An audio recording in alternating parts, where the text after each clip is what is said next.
So prior to starting Sleep Science Academy, I was using CBD every night to go to sleep, pretty consistently.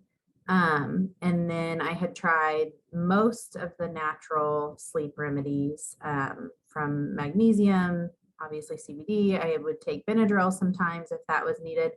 I was trying my hardest to avoid any sort of like pharmaceutical interventions, but I had done pretty much anything that I could get that was like a natural sleep remedy. I think that they were a Band-Aid on, so they would work temporarily, but one of the big issues was I got pregnant, and then the insomnia was still there, and it got a little bit worse whenever I was pregnant, because I could no longer take a lot of the supplements that I was taking, the CBD being the main one. And so that just kind of made it so that I spiraled a little bit without being able to take that and having the insomnia already and not dealing with the underlying issues, and just relying on those as kind of those supplements as kind of crutches to get me to sleep. And so since I didn't deal with that underlying issue, then whenever those things were taken away from me, I was just left with insomnia. So it was very inconsistent. Sleep was a big stressor for me.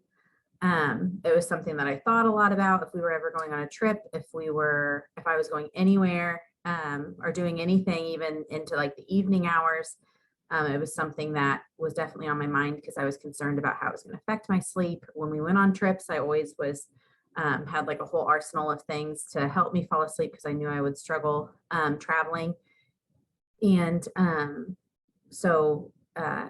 yeah, it was definitely something that was much more of a stressor for me. I would struggle to fall asleep. It would take me hours. Sometimes I would lay awake the entire night or until, 4 or 5 o'clock in the morning without falling asleep. And so I would go through some okay spurts. And so then I would feel okay about things and I would be on the supplements that I enjoyed. And then once they stopped working, or once I had like a stressful experience or traveled or anything like that, then it would kind of just spiral things. So it's definitely way more consistent. It's something that honestly, sleep is not something I think about super often.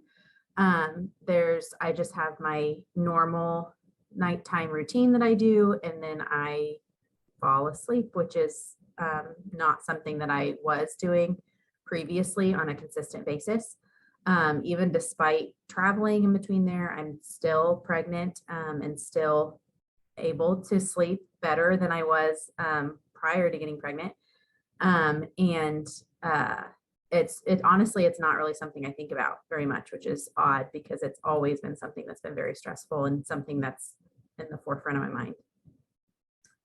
For me, it was pretty quick because it was that first module that I really needed, which was like the mind phase and getting into figuring out what was happening with my mind that was causing these like panic attacks and these spirals early on in the night whenever I would realize like, okay, I'm not falling asleep and it's been an hour and a half or 2 hours or whatever.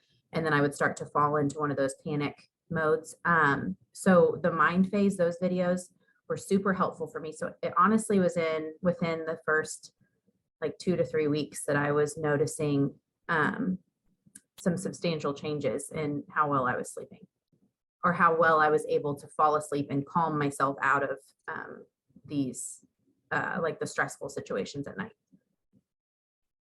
It was definitely a very positive experience. It was honestly, it was more than what I was hoping for, knowing that, being pregnant through the process, I was a little unsure of how much I'd be able to get out of it, because there were certain aspects that I was blaming on, like, well, I'm pregnant, and so I think that this is maybe my hormones, whereas in reality, it was insomnia issues that I had struggled with prior to pregnancy that were then carrying into it.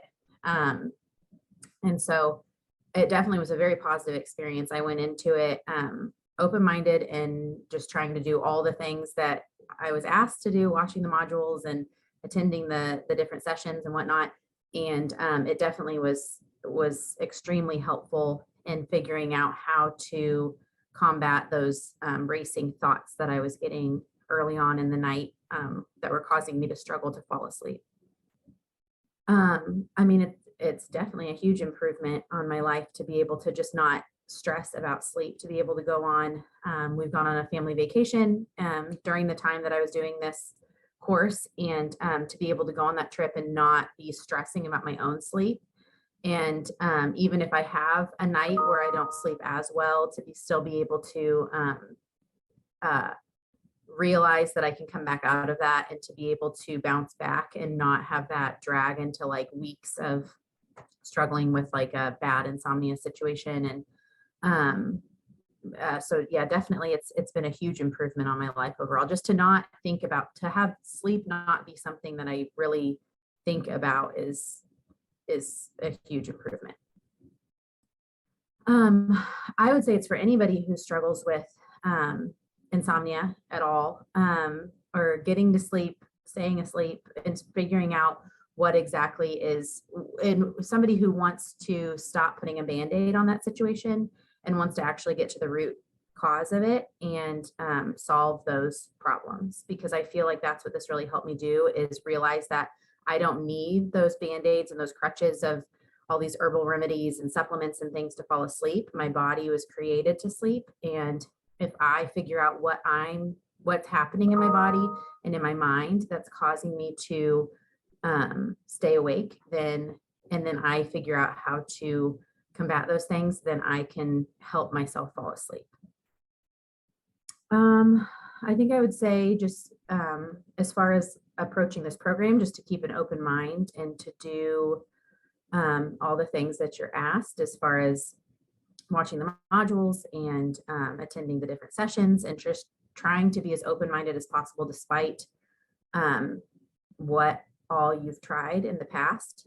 Because honestly, sleep issues was just something that I felt like I inherited from my family members, and it was just genetic for me, and it was something I was always going to struggle with. And I just always told people I just am a bad sleeper, and I just kind of accepted that's how it was. And I, instead of coming into it with a skeptical mindset, to come into it with a open mindset and realize that there are answers and there is help out there, as long as you are willing to make changes and to try to make better changes for yourself.